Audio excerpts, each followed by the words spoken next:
Senhor, mais uma vez estudando a Palavra de Deus, nosso tema de hoje, crendo na vinda de Jesus Cristo. Nosso tema, nosso texto base para hoje está no livro de Atos, capítulo 1, versículos de 6 a 11, e no livro de Romanos, capítulo 8, 19 a 23. Diz assim: Aqueles, pois, que se haviam reunido, perguntaram-lhe, dizendo: Senhor, restaurarás tu neste tempo o reino a Israel? E disse-lhes: Não vos pertence saber os tempos ou as estações que o Pai estabeleceu pelo seu próprio poder. Mas recebereis a virtude do Espírito Santo, que há de vir sobre vós, e ser-me-eis testemunhas, tanto em Jerusalém, como em toda a Judéia e Samaria e até os confins da terra. E quando dizia isto, vendo-o eles, ele foi elevado às alturas, e uma nuvem o recebeu, ocultando-o a seus olhos. E estando com os olhos fitos no céu, enquanto ele subia, eis que junto dele se puseram dois varões vestidos de branco, os quais lhes disseram: Varões galileus, por que estáis olhando para o céu? Esse Jesus que dentre vós foi recebido em cima no céu, há de vir assim como para o céu o vistes ir. Agora vamos para o Romanos capítulo 8, versículo 19 a 23. Porque a ardente expectação da criatura espera a manifestação dos filhos de Deus, porque a criação ficou sujeita à vaidade, não por sua vontade, mas por causa do que a sujeitou, na esperança de que também a mesma criação será libertada da servidão e da corrupção, para a liberdade da glória dos filhos de Deus. Porque sabemos que toda a criação geme e está juntamente com dores de parto até agora. E não só ela, mas nós mesmos que temos as primícias do Espírito, também gememos em nós mesmos, esperando a adoção, a saber, a redenção do nosso corpo. Para a nossa meditação, Atos capítulo 1, versículo 11, diz assim: Varões galileus, por que estáis olhando para o céu? Este Jesus que dentre vós foi recebido em cima do céu, há de vir assim como para o céu o vistes ir. Muito bom, nosso tema hoje, crendo na vinda de Jesus Cristo, é um fato, é real, vai acontecer, nós aguardamos a segunda vinda de Cristo, está predito, está anunciado na palavra de Deus que Jesus voltará. E nós vamos começar da seguinte forma: nós temos esperança em alguma coisa, né? Por exemplo, você trabalha o mês todo e você espera receber o seu salário. Você estuda o ano inteiro, você espera finalizar o curso, finalizar o ano com notas boas. Então, todo esse processo leva um tempo e faz com que você permaneça firme, perseverante, aguardando os resultados. Da mesma forma acontece com a vinda do Senhor. O crente, ele aguarda a volta do Senhor e com esperança no coração.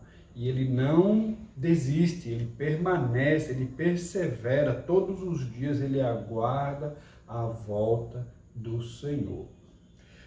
Vamos compreender o primeiro tópico. Vamos entender da seguinte forma.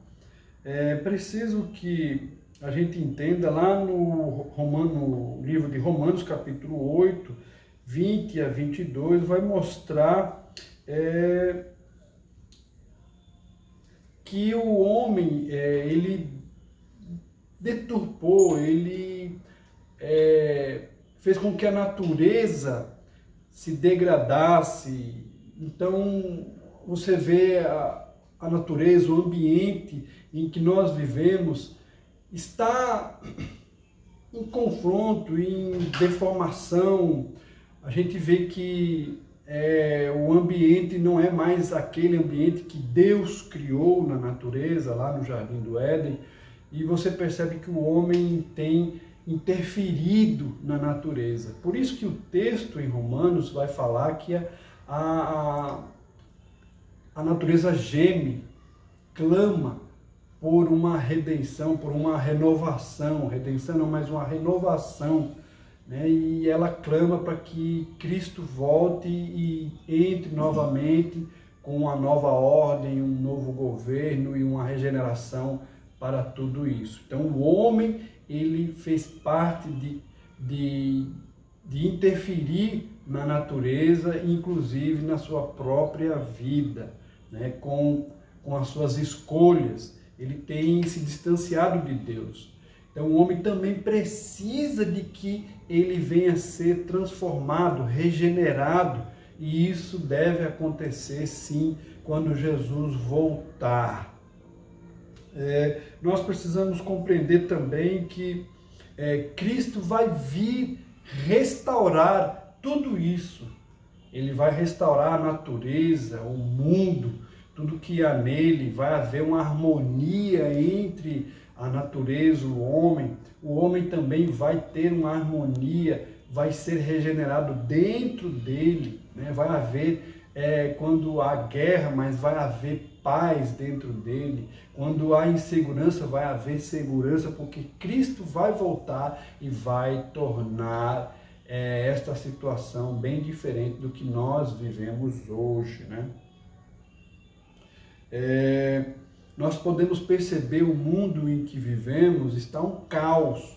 Você percebe nos países, os governos não governam bem, e a gente vê a população sofrendo com os governos, os políticos administrando os países, e você percebe que a guerra, há uma insegurança nas nações.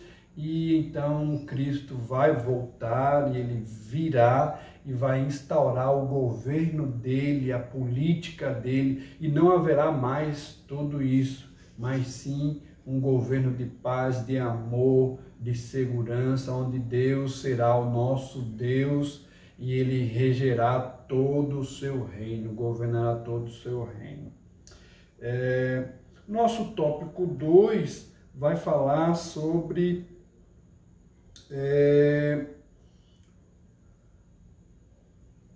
que ele vai vir restaurar, né? Nós temos isso escrito na Bíblia, está no livro de Atos, capítulo 1, versículo 6, ele vai falar sobre a restauração do governo, do mundo em que ele vai voltar para fazer isso. Mas quando ele veio à terra, Israel pensava que ele ia ser o rei cheio de autoridade, de poder, com uma cavalaria, ia restaurar Israel. Por isso que os discípulos perguntaram no nosso texto base, né, quando será que ele chegaria para restaurar o seu reino, o reino de Israel? Então era uma dúvida que os discípulos tinham, mas Jesus, ele não dá essa resposta que eles gostariam de ouvir, mas ele diz que é Deus quem sabe de todas as coisas, ele tem o poder de decidir. Então a dúvida que havia no coração dos discípulos era de saber quando é que aconteceria, né? Porque eles estavam sobre o jugo dos romanos, né? Então eles precisavam que houvesse um libertador, alguém que governasse ele com justiça, com retidão, e eles não aguardavam Jesus quando chegou montado num jumentinho simples, e eles não esperavam que isso acontecesse, mas sim que viesse um rei poderoso e libertasse eles. Então Cristo, ele virá sim, ele voltará e governará com justiça, com retidão, com amor. Ele será um rei de paz, né? Também nós vamos compreender que nós precisamos entender também que há mestres falsos, né? E nós precisamos ter a devida atenção quanto aos ensinos da volta de Cristo. É preciso compreender, entender o que as Escrituras Sagradas dizem. É preciso você estudar, porque você vai diferenciar, você vai perceber quem está ensinando erradamente, erroneamente. E é importante você conhecer esses tipos de pessoas que falam acerca da volta de Cristo e que não condiz com o que a Bíblia diz, com o que a palavra de Deus diz. Também nós precisamos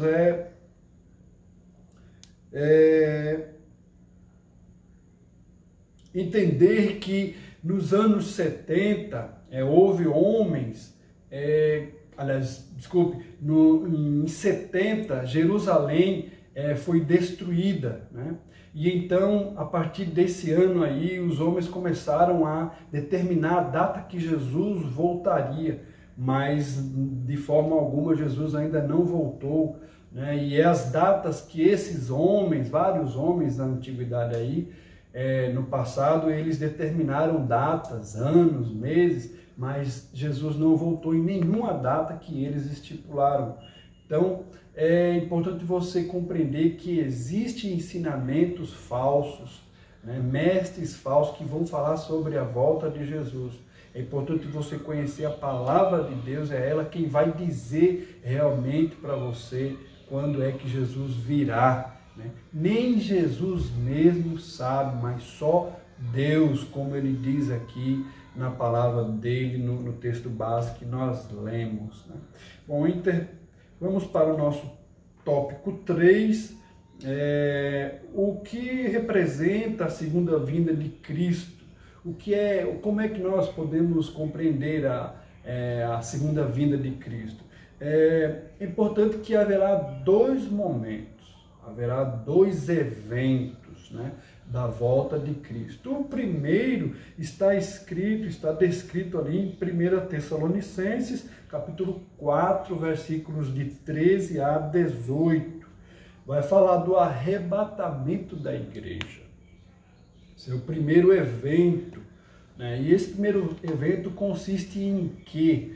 A Bíblia diz ali no livro de 1 Tessalonicenses que os mortos ressuscitarão primeiro, né, e se encontrarão com Cristo nos céus, né? Depois virão os vivos, subirão os vivos, os que estiverem vivos, e todos se encontrarão com o Senhor nos ares, assim como lá na ascensão dele, depois que ele ressuscitou, que ele se encontrou com os discípulos, então ele deu as últimas considerações, e no monte ali ele subiu, e a nuvem ali o encobriu, e ninguém mais o viu. Será desta forma. Então, os mortos primeiro, depois os vivos, e se encontraremos com o Senhor nos céus, e lá subiremos para as bodas do Cordeiro. Esse é o primeiro evento. O segundo evento é quando ele voltará novamente à terra para instaurar o governo dele. Acontecerá que ele julgará as nações e tribos, brancos e negros, ele julgará a todos, serão todos julgados nesse segundo evento.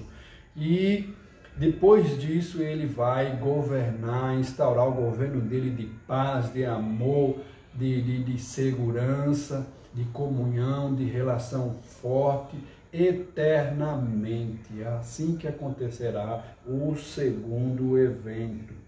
Você pode conferir Filipenses capítulo 2, versículo de 9 a 11, Também você pode conferir Mateus, capítulo 25, de 31 a 46, e Apocalipse, capítulo 20, versículos de 11 a 15. Vai falar desse governo que Deus, que Cristo vai instaurar na terra. Então acontecerá essas transformações no mundo, né? E começará dentro das pessoas, né? Aquele que aceitar a Cristo, aquele que aceitou a Cristo, esse governo do Senhor primeiro estará instaurado dentro do homem. E aqueles que já aceitaram a Cristo, o governo dele já está dentro da pessoa. De que forma? Como é isso? Como que acontece isso? É a palavra de Deus já transformando o homem. Então já é o governo dele tendo efeito na vida do homem para aquele que já aceitou a Cristo. Então, eu espero que você compreenda esse assunto, um breve relato da volta de Cristo, e que você anseie, deseje, aguarde, espere, tenha esperança no seu coração, porque Ele voltará e vai governar, vai transformar este mundo, e o governo dele será de paz, de amor, de bondade. Que você possa compreender e aguardar a volta de Cristo. Vamos orar. Querido Deus, nós te louvamos por tua palavra, te louvamos porque tu tens colocado em nosso coração a esperança de que um dia tu voltará. Nós acreditamos em ti, tu irás mesmo voltar, Senhor. Nós afirmamos isso. Ainda que haja homens que venham tirar o foco da tua volta, ensinar doutrinas ou acerca da tua volta, vem ensinar assuntos, estudos errados contra da tua volta, Senhor, mas que nós possamos estar firmes na tua palavra, ensinados pelo teu Espírito sobre a verdadeira palavra de Deus acerca da tua volta, Senhor, que nós possamos compreender cada vez mais. Nós te pedimos e desde já te agradecemos em nome de Jesus. Amém.